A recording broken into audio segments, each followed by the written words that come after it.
ఇలా దేవునికి మహిమ కలుగును గాక. క్రీస్తు నామములో మీ అందరికీ షాలోమ్ తెలియజేస్తున్నాను. దేవుని వాక్యం చెప్తుంది, ఈ లెంచ్ కాలంలో మనము అందరము దేవుని శక్తి పొందుకోవాలి.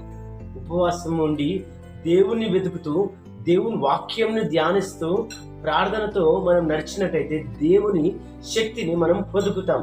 ఏ రీతిగా అంటే మన బైబిల్లో చూసుకున్నట్టయితే వాక్యంలో 1 కొరింథీ 1వ అధ్యాయము 18వ వచనంలో దేవుని వాక్యం ఈ రీతిగా సెలవిస్తుంది.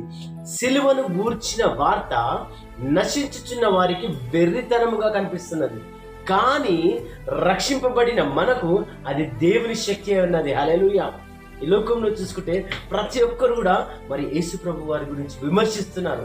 యేసు ప్రభు శిలువలో ఆ 3 మేకుల మీదపై రక్తం కార్చిండు, ఆయన రక్తం పొందుకుంటే మీరు బాగైపోతారంట, రక్షణ పొందుకుంటామంట, పరలోకం పొందుకుంటామంట అని ఈ రీతిగా మాట్లాడుతున్నారు.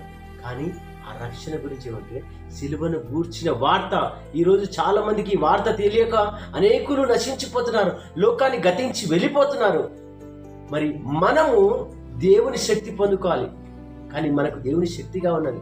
మనం శక్తి పొందుకొని దేవుని కొరకు కార్యాలు చేయాలంటే ఆ ఒక వార్తను ధ్యానిస్తూ ప్రార్థనలో, సిలువను గూర్చిన వార్తను ధ్యానిస్తూ ప్రార్థనలో, విశ్వాసంలో నడుచుకున్నట్టయితే తప్పకుండా దేవుడు నీకు, నీ కుటుంబానికి శక్తి అనుగ్రహిస్తాడు.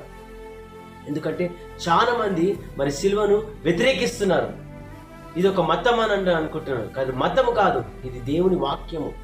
దేవుని వాక్యము నశించిపోతున్న వారిని వెదకి రక్షించడానికి క్రీస్తు యేసు ప్రభువారు లోకానికి వచ్చారు.